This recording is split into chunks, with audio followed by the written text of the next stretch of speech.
নমস্কার বন্ধুরা, সকলে কেমন আছেন? আশা করছি সকলে খুব ভালো আছেন। আমরাও খুব ভালো আছি। সুরভি স্নিগ্ধার একটা নতুন ব্লগে সবাইকে অনেক অনেক ওয়েলকাম এবং ভালোবাসা জানিয়ে আজকে ব্লগটি শুরু করছি। আমরা এসেছি এখন জোরোকো ক্যাফেতে। তো এসেছি হচ্ছে পিৎজা নিতে। এই যে এটার জন্য পিৎজা নিতে এসেছি। এসেই কী নিয়ে এসেছি, পিৎজা নিতে কী নিয়ে এসেছি। এখানে হচ্ছে কি চিকেন আছে, একটু আজকালে ঢুকেছিলাম, মেয়ের জন্য একটা ড্রেস নিয়েছি। আর ও গেছিলো পড়তে, তো স্কুল টিউশনের যে ব্যাগটা সেটা। আর এখানে আমার বর এখন মনে হচ্ছে দোল খেতে যাবে। আমি এসে এখানে বসেছিলাম, মেয়ে আর আমি। বাবারে বাবা, ভেঙে যাবে তো গো, ভেঙে যাবে তো। হাঁ করে কি দেখো, ভেঙে যাবে তো। বেশ সুন্দর জায়গাটা, ভালো লাগছে।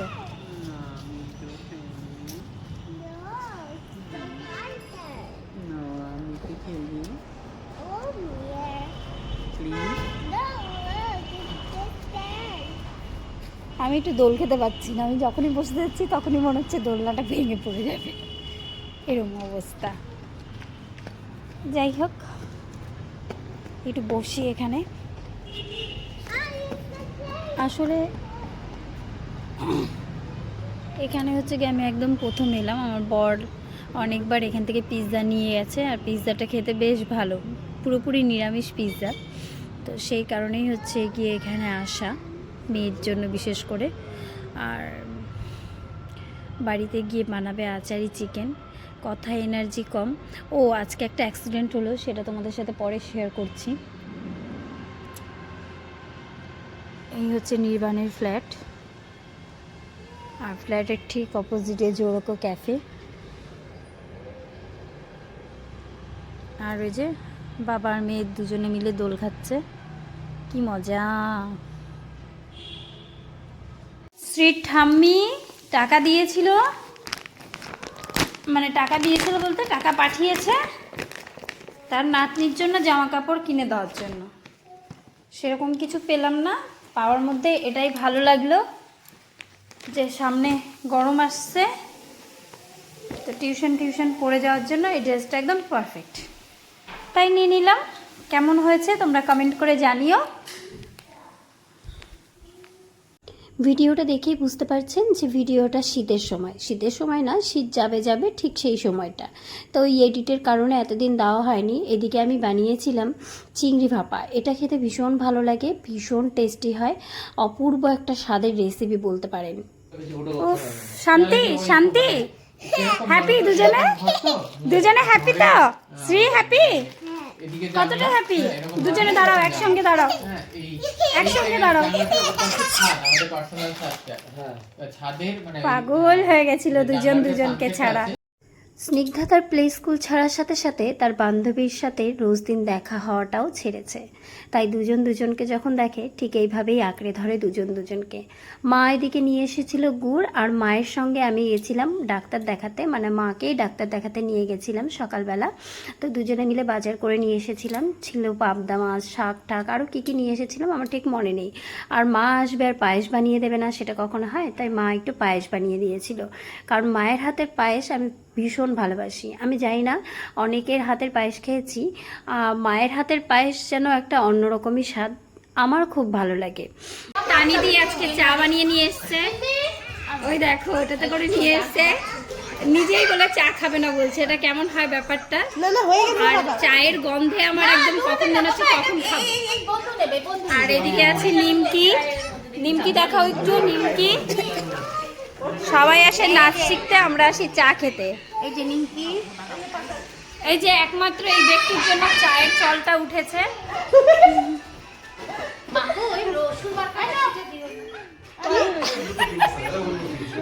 বলো কিছু, বলো চা খেয়ে কেমন হয়েছে, কি বৃত্তান্ত হয়েছে?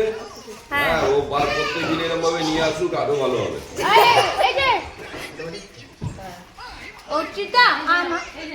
এটা তোমার নাচের ক্লাস না অন্য কিছু? এটা চা পার্টি হয়, চা পার্টি। তোকে দেখালাম তো শাওলা কালার মধ্যে। রে কি বোমের আওয়াজ! ইন্ডিয়া জিতে গেছে, জিতে গেছে, জিতে গেছে। এবার দেখি যে আমি আসাতে বোম ফাটানো বন্ধ হয়ে গেল, ব্যাপারটা কেমন হলো না? এখন অন্যদিকে ফাটছে। এই টাইমটাতে যাচ্ছিলাম একজনের কাছে যাতে বরের ট্রান্সফারটা আটকানো যায়, অথচ পরে শুনলাম সেই নাকি ট্রান্সফারটা করিয়েছে। অথচ সে আমাদের সামনে এমন ভাব করলো সে তো কিছু জানতোই না। মানুষ এরকমই হয়, দুমুখো সাপের মতো। যাই হোক, সেখান থেকে গোশালা বাজারে গেছিলাম। গোশালা বাজারে গিয়ে এই মন্দিরটাতে ঢুকলাম প্রথমবার, বেশ ভালো লাগলো রাধাকৃষ্ণ মন্দিরে। क्या कर्म आधा पत्नी को मिल जाता है, आपके द्वारा किया गया पति को नहीं मिलेगा, लेकिन आपको जो प्रसाद दिया उसमें आपका आधा हिस्सा है सारे कर्म का। ये राम भी कहेंगे तो उसका आधा फल इनको आपको मिलेगा। না পড়ো মাম্মা। अज्ञानता बस ऐसा कर देते हैं ब्राह्मण, ऐसा करना नहीं। ফুলটা ছোট হয়ে গেছে, আরো বড় হয়েছিল, তো সেটা হচ্ছে কি ছোট হয়েছে কেন বলো তো?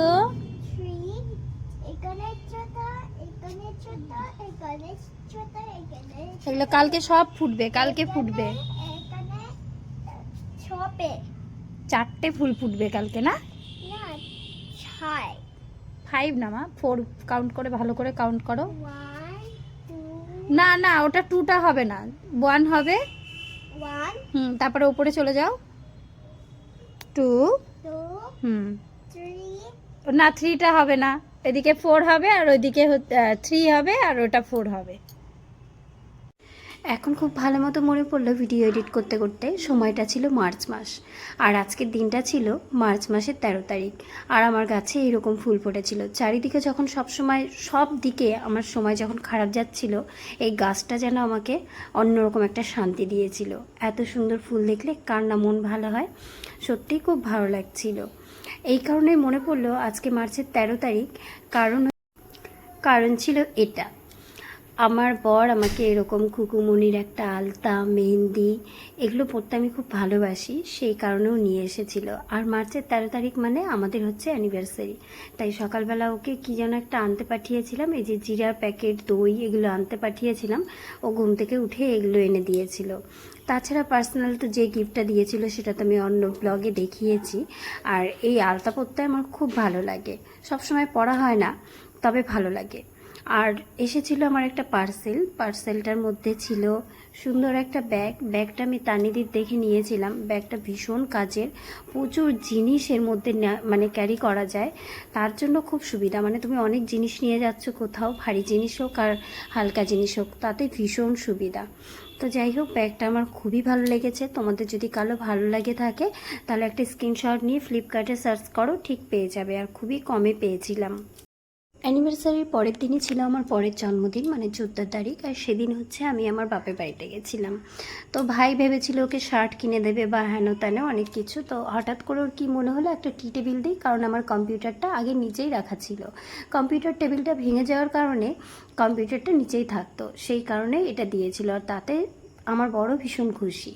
আর এদিকে মেয়েকে বাড়িতে পরের দিন এসে আবার রেডি করিয়ে নিয়ে যাচ্ছিলাম ওর স্কুলে।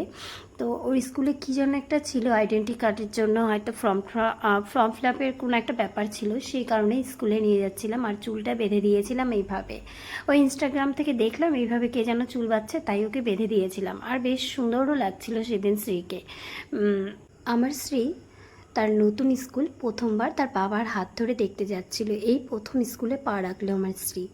তো যাই হোক, সেখানে গিয়ে তার দেখা হলো তার পুরনো বন্ধুর সঙ্গে। সে অনেক দিন আগে থেকেই আবার এই স্কুলে পড়ছে। পুরনো বন্ধু এই কারণে বললাম কারণ ও কচিকাচাতে পড়তো। আর সেদিনই রাত্রেবেলা ওর বান্ধবী ইদি এসেছিল ওর বাড়িতে। ওর নাম ইদিত্তি, কিন্তু ও ডাকে ইদি বলেই, কারণ ওর পুরো নামটাও বলতে পারে না। দুজনে মিলে এই যে খেলতে বসেছে, ভীষণ আনন্দ করেছিল। সেদিন ইদি একদম কোনো কিছুতেই বাড়িতে যেতে চাইছিল না। আর ও চলে যাওয়ার পরও শ্রী কেমন কেঁদেছিল সেটা হয়তো ভিডিওতে একটু হলেও আছে, আমার ঠিক মনে পড়ছে না। এই যে শ্রী খুব কষ্ট পাচ্ছিল, ভীষণ কষ্ট পাচ্ছিল ইদি চলে গেছে বলে। ওকে বারবার করে বোঝানো হচ্ছিল যে ইদি তো আবার আসবে, তুমি এরকম কেন করছো। যাই হোক, বাচ্চারা এরকমই হয়। এই দেখো স্নিগ্ধার বান্ধবী এসেছিল, স্নিগ্ধার বান্ধবী খুব সুন্দর খেলেছে। যাওয়ার সময় মেয়ে যেমন কেঁদেছে, এইদিকে হচ্ছে গিয়ে মেয়ের বান্ধবীও কেঁদেছে। এবার এদিকে দেখো ঘরের অবস্থাটা একটু দেখাই। খেলেছে, এখন স্নিগ্ধাকে বললাম টুকটুক করে একটু গুছিয়ে দাও, ও কিচ্ছু করবে না, কারণ ওর খুব মন খারাপ, খুব কষ্ট। ভালোও লাগছে, অনেক দিন পর এরকম একটু মানে মনে হচ্ছে যে না বাড়িতে কেউ এসেছিল, ভাল লাগছে দেখে। মেয়েটাও একটু মানে মেয়ের তো স্কুলে যাচ্ছে না, ডিসেম্বর থেকে স্কুল বন্ধ, তো মোটামুটি 3 মাস ধরে ঘরে আছে ও। তারপর দেখো এগুলো এখন গোছাবো। তো যেহেতু 3 মাস ধরে ঘরবন্দি, তারপর আজকে অনেক দিন পর বান্ধবী এসেছে বাড়িতে, খুবই খুশি। আর সবথেকে মজা লেগেছে ওর বান্ধবীর কোয়েশ্চেনগুলো। আচ্ছা তোমরা এই বাড়িতে চলে আসছো কেন? তোমরা আগে যেখানে ছিলে সেখানে কেন থাকো না? কত কোশ্চেন ওর মধ্যে, সত্যি। তারপরে এখানে হচ্ছে কি আর একটা জিনিস দেখাই, এগুলো সব মিলিয়ে গেছে, onion, potato, cherry, orange, peach, guava, এগুলো সব মেলাচ্ছিল। তখনই ওর বাবা এলো আর নিয়ে চলে গেল। গুড ইভিনিং ফ্রেন্ডস, এই দেখো চা বানিয়ে নিয়েছি আর এখন সোজা চলে যাচ্ছি ছাদে। লাইট টাইট বন্ধ করেই রেখেছি এদিকটা, কারণ হচ্ছে পোকা আসে সেই কারণে। আর সন্ধ্যাবেলার আড্ডা আমাদের এখানেই হবে এখন থেকে, কারণ এই জায়গার মতো শান্তির জায়গা আর কোথাও নেই, সেই কারণে। আর আমার বর এনি টাইম খালি গায়ে থাকে, আমি কি করে ওকে দেখাবো।